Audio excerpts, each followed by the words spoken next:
Hello বন্ধুরা, তোমরা সকলে কেমন আছো? আশা করি তোমরা সকলে খুব খুব ভালো আছো। আমিও খুব ভালো আছি। মঙ্গলবারের একটা নতুন ব্লগে জয়েস লাইফস্টাইলে তোমাদের সকলকে স্বাগত জানিয়ে এখন বাজে সকাল 5:30। এখন থেকে তোমাদেরকে সঙ্গে নিয়ে আমার ব্লগটা স্টার্ট করছি। দেখতে থাকো, সঙ্গে থেকো, পাশে থেকে ব্লগটা স্কিপ না করে শেষ পর্যন্ত দেখতে থাকো। সকালে উঠে আগে আমটা সেদ্ধ বসিয়ে দিয়েছি, কারণ টক ডাল রান্না হবে। আর আমটা যদি ডালের সঙ্গে সেদ্ধ দেওয়া হয় না, আমটা তেমনভাবে ভালো মিহি হয় না, একটু মানে শক্ত শক্ত ভাব থাকে, একটু দরকাচা টাইপের থাকে। ওই জন্য আমটা আমি আলাদাভাবে সেদ্ধ দিয়ে নিই। একটু জলের মধ্যে লবণ দিয়ে দিলে খুব সুন্দর মিহি হয়ে যায়। আর ডালটাও আলাদা সেদ্ধ করে নিই। আর আমরা টক ডাল যখন করি না, মটর ডালের টক ডালটা সবাই বেশি ভালোবাসে নিরামিষের দিন, ওই জন্য ওই টক ডালটা করা হয়। আর প্রেশারে ওইদিকে ডালটাও বসিয়ে দিয়েছি। আর দেখো, চালে না মানে অনেকটা চাল কিনে রাখা হয়েছিল বছরের, 3 কুইন্টাল চাল একসঙ্গে। মানে চালটা এবছর এত পোকা লেগেছে, গুনে গুনে 15 থেকে 16 বার ধুলেও হয় না। তো দেখো, অবশেষে চালটা ধুয়েছি, তাও দুটো একটা পোকা থাকে। ধুয়ে আর টক ডাল হলে না, বাড়ির সবাই আলু সিদ্ধ একটু খেতে ভালোবাসে টক ডালের সঙ্গে, ওই জন্য আলু সিদ্ধ দিয়ে নিয়েছি 4টে। আর কালকে রাত্রে সজনে পাতা আর হলো কলমি শাক এনেছিল বরমশাই। সজনে পাতাটা বাড়ির, সেই কলমি শাকটা আর সজনে পাতাটা একসঙ্গেই দিতে বলছিল যে অল্প অল্প করে করবে, তো একদম এক ফোঁটা হয়ে যাবে। সত্যি যেমন ভাবা তেমনই কাজ।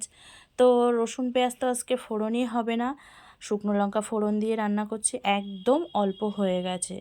তো যাই হোক, আলু সেদ্ধ তো আছেই, কোনো কথা হবে না। আর ছেলে যেহেতু খেতে ভালোবাসে শাক, ওই জন্য ওকে একটু বেশি করে দেবো, আর আমরা যা থাকবে ভাগযোগ করে নেব।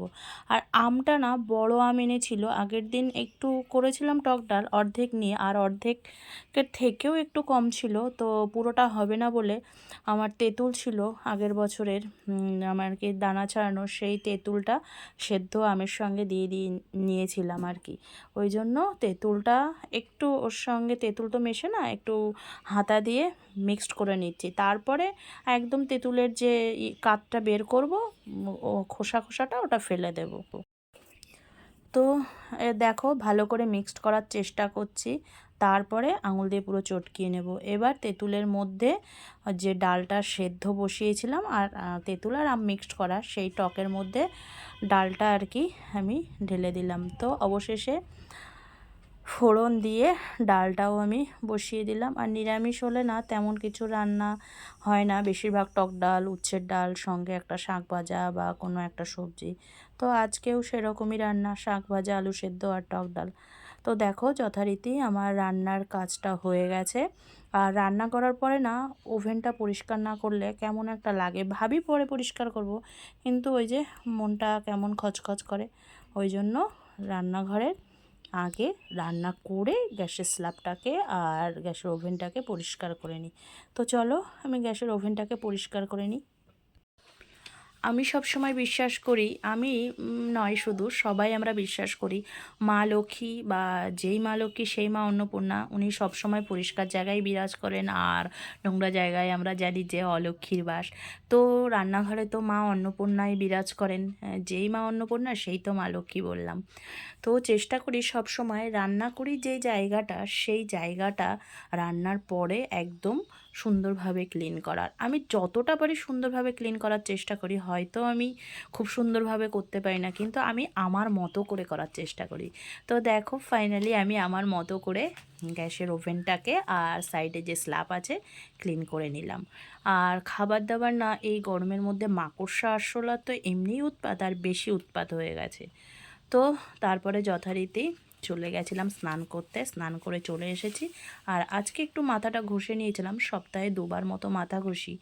আর মাথা ঘষা থাকলে না প্রচণ্ড গরম লাগে, ওই জন্য ভাবি 2 দিন মতোই করব। শীতে তাও সহ্য করা যায়, গরমে কিন্তু আর কি বলবো, চুল উস্কো খুস্কো থাকলে সহ্য করা যায় না। তো অবশেষে আমি ঠাকুর ঘরে চলে এসেছি। আমার নিত্যদিনের যা কাজ, আমি তো সকালবেলা উঠে আগে রান্নাঘরের কাজ, কাচাকুচির কাজ যেগুলো থাকে সেগুলো করে স্নান দান করে ঠাকুর ঘরে চলে আসি। ওনাকে সেবা না দিলে তো আমার আর সেবা পাওয়া হয় না, কারণ এটা আমার নিত্যদিনের একটা অভ্যাসে পরিণত হয়ে গেছে।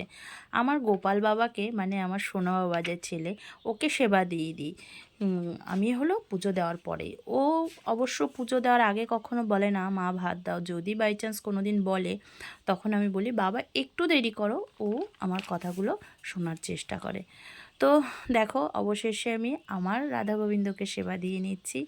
আর ভগবানকে না নিজে না খেয়ে তার আগে সেবা দেওয়ার যে কি আনন্দ, তোমরা সকলেই একদিন দুদিন দিয়ে দেখবে, তো তোমাদের অভ্যাস হয়ে যাবে। সত্যিই তো আমি আগে খাবো না, আগে আমার আর ভগবানকে সেবা দিইনি। যে যে ভগবানকে সেবা করো সেই ভগবানকে সেবা দেওয়ার কথাই বলছি।